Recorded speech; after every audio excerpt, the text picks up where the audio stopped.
Bonjour Jérémy Patrier-Létus. La commission que vous présidez a commencé ses travaux hier. À quoi sert-elle ? Bonjour Gilles Bornstein. Cette commission d'enquête a été créée à la demande de l'UDR. Ce n'est pas un choix d'horizon. Alors l'UDR, je précise, ce sont les amis d'Éric Ciotti, alliés de Marine Le Pen. J'en suis le président et mon rôle à moi, c'est de garantir que cette commission d'enquête, comme ça a pu être le cas auparavant, ne se transforme pas en lieu de la politique spectacle où les députés viennent faire le buzz ou chercher un quart d'heure de gloire médiatique. Et je vous le dis, je l'ai dit hier au lancement de cette commission d'enquête, je le dis avec la plus grande fermeté et la plus grande clarté, ça ne doit pas être non plus le lieu du procès de duel public, une commission à charge. Les députés ne sont pas des juges, Gilles Bornstein. Parce que ce procès, certains veulent l'instruire. On voit qu'à l'Assemblée nationale, il y a des visions différentes de duel public. L'UDR a un projet politique, même si le rapporteur s'en défend. Il souhaite la privatisation du duel public. Ce n'est pas mon cas. Je ne souhaite pas cette privatisation ni partielle, ni totale. La commission n'a pas pour rôle de statuer sur une éventuelle privatisation. Elle n'a pas ce rôle-là, pas du tout. Et j'y veillerai.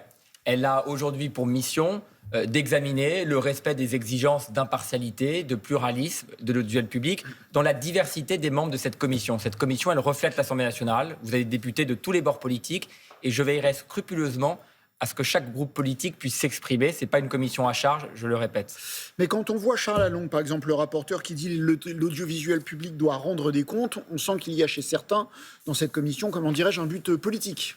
Comme disait l'autre, lui c'est lui, moi c'est moi. Moi je n'accepte pas cette sémantique. Quand je lis dans la presse, nous allons déterrer les cadavres, nous allons passer nos invités sur le gris, ce n'est pas une sémantique que je partage. Nous devons le respect aux salariés de l'audiovisuel public, même si nous avons des questions à poser à leurs dirigeants, aux acteurs de l'audiovisuel public, mais on peut faire la transparence sans se transformer en juge.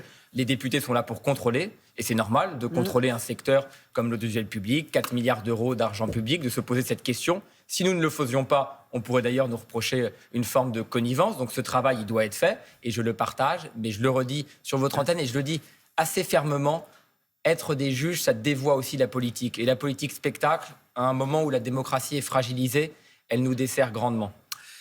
Le but de cette commission, à la fin, il y aura un rapport. Quelle force aura-t-il ? Qu'est-ce que la commission peut faire ? Qu'est-ce qu'elle ne peut pas faire ? La commission, à la fin, elle pourra simplement décider de publier ou non ce rapport. Et il sera sans doute publié. Mais ensuite, chaque groupe politique pourra s'en saisir de cette commission pour faire des propositions. À titre personnel, je pense que le sujet qui nous réunit dépasse largement l'audiovisuel public. C'est la question du pluralisme de l'information. C'est la question de cette polarisation médiatique qui fragilise notre démocratie. Pour le dire simplement, il y a un risque dans notre pays de devenir comme les États-Unis, où si vous êtes de droite, vous regardez certains médias spécifiques où vous ne voyez que des intervenants de droite. Et si vous êtes de gauche, vous regardez d'autres médias. Ce n'est pas satisfaisant. Cette polarisation médiatique, elle fragilise le débat public, elle fragilise la démocratie. Et donc moi, je me battrai, et ça sera aussi le but à la fin de cette commission d'enquête, pour garantir le respect du pluralisme dans nos médias, publics comme privés. Qui va être auditionné ? Écoutez, l'ensemble des acteurs de l'audiovisuel public, les dirigeants, les producteurs, tous ceux qui participent à l'audiovisuel public, avec le respect, je le redis, que nous devons à ces salariés, à ces acteurs de l'audiovisuel public.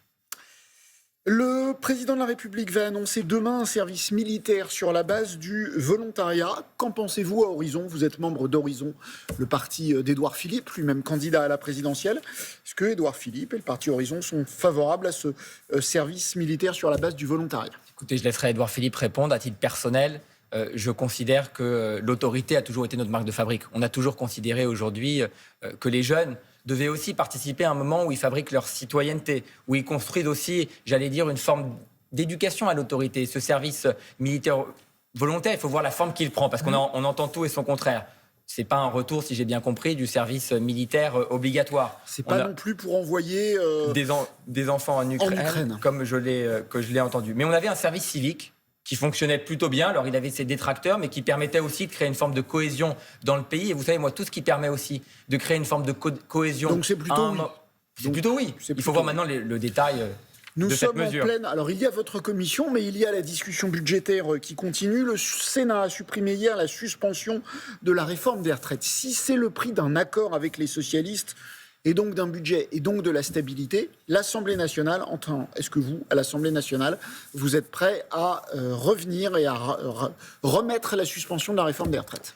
Je pense que c'est important dans ce moment de confusion que chaque groupe politique ne se renie pas. À Horizon, Édouard Philippe l'a toujours dit, nous sommes pour cette réforme des retraites, pas pour le plaisir, parce que nous avons toujours considéré qu'il fallait travailler plus longtemps pour sauver aussi ce régime de retraite, ce régime par répartition. Donc vous ne voulez pas la suspendre? Donc nous ne souhaitons pas la suspension. D'ailleurs, nous avons refusé... Vous préférez l'instabilité budgétaire et la chute du gouvernement? Vous avez dit, Gilles Bornstein, quelque chose de tout à fait vrai. Est-ce que vous voulez payer le prix de l'instabilité? Voilà. Nous disons très clairement qu'un jour, nous payerons aussi le prix des mensonges. Et si on ment en français, mais c'est important, on ne peut pas le balayer derrière. Dans l'immédiat, vous préférez ne pas revenir sur cette réforme, quitte à prendre le risque que le gouvernement tombe. Mais que le compromis, c'est chacun fait à part. On n'est pas obligé de voter tout le parti du Parti socialiste, tout le budget du Parti socialiste ou tout le budget du Rassemblement national. Le compromis, c'est chacun fait un pas vers l'autre. Il y a eu des compromis. Le prix que les socialistes vous demandent, c'est ça. Il y en a un majoritairement, c'est la suspension de la réforme des retraites. Nous sommes opposés à la suspension de la réforme des retraites. Nous allons faire entendre cette voix. Nous l'avons fait. Les députés Horizon n'ont pas tremblé pour voter la non-suspension de cette réforme des retraites parce que nous croyons que c'est la seule manière de sauver ce régime de retraite. Donc nous nous opposerons à la suspension de cette réforme des retraites qui est une folie pour le pays. Je veux le dire ici. Les sénateurs socialistes ont présenté hier un amendement qui aurait pour but pour faire payer les riches, selon l'expression consacrée, un emprunt obligatoire auquel les plus fortunés auraient l'obligation de souscrire sans intérêt qui pourrait rapporter 6 milliards d'euros. Est-ce que c'est une bonne solution de compromis, ça, par exemple ? Ça peut être discuté, effectivement, la manière dont on mobilise l'épargne. En tout cas, ce qui est sûr, c'est que nous nous opposons à l'augmentation des taxes et des impôts, pas par dogmatisme, par principe. Et vous le savez parfaitement, on a aujourd'hui le niveau de prélèvement obligatoire l'un des plus élevés de l'OCDE. Vous êtes pour le compromis, mais où c'est les autres qui bougent, en gros? Non, pas du tout. On a voté une modification de l'impôt sur les sociétés. On a contribué aujourd'hui à voter certaines taxes et certaines hausses d'impôts très limitées, très ciblées. Mais nous disons que la hausse d'impôts ou la hausse des taxes pour le plaisir, ça ne sert à rien. Si elles sont efficaces, si elles sont ciblées, si elles permettent d'améliorer la justice fiscale et l'équité fiscale dans notre pays, nous y sommes favorables. Mais les hausses d'impôts et les hausses de taxes par principe, par dogmatisme, nous y sommes opposés. Jérémy Patrié-Létus, président de la commission sur l'audiovisuel public, était l'invité des 4V. Bonne journée à tous. Merci beaucoup à tous les deux. Merci Fabrice Poneau qui a traduit cette interview en langue des signes.